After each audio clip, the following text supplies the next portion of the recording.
बातमी नाशिकमधून आहे। गंगापूर धरणातून पाण्याचा विसर्ग वाढवण्यात आलाय। गंगापूर धरणातून 2133 क्युसेकनं पाण्याचा विसर्ग होतोय।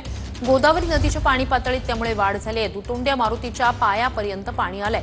धरण क्षेत्रात पाऊस वाढला तर पाण्याचा विसर्ग देखील वाढवण्यात येईल। प्रशासनाकडून ही माहिती देण्यात आली आहे। अधिक या सगळ्या संदर्भात जाणून घेऊया आपले प्रतिनिधी चंदन पूजाधिकारी यांच्याकडनं। चंदन, आत्ताची नेमकी परिस्थिती काय गोदावरीची? खरं तर पाऊस जो आहे तो काल रात्रीपासून या ठिकाणी नाशिक आणि जिल्ह्यामध्ये सुरू आहे। नाशिकच्या गोदाघाट परिसरात सध्या आपण उभे आहोत आणि या ठिकाणी आपण जर बघितलं तर पाण्याची पातळी काही अंशी नक्की वाढलेली आहे। नाशिकच्या गोदाघाट परिसरात असलेल्या दुतोंड्या मारुतीच्या जवळपास गुडघ्यापर्यंत पाणी जे आहे ते सध्या बघायला मिळत आहे। 2 दिवसांपूर्वी अगदी तळपायापाशी जे पाणी होतं ती पाण्याची पातळी आता वाढल्याचं दृश्य बघायला मिळत आहे।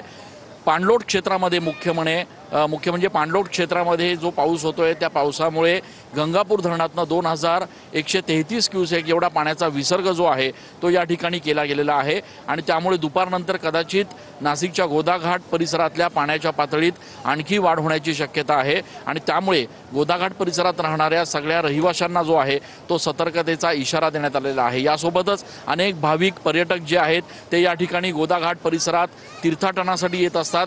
या भाविकांनी गोदाघाटाच्या नदी किनारी जाऊ नये यासाठी सुरक्षा रक्षक देखील या ठिकाणी तैनात गेलेले आहेत।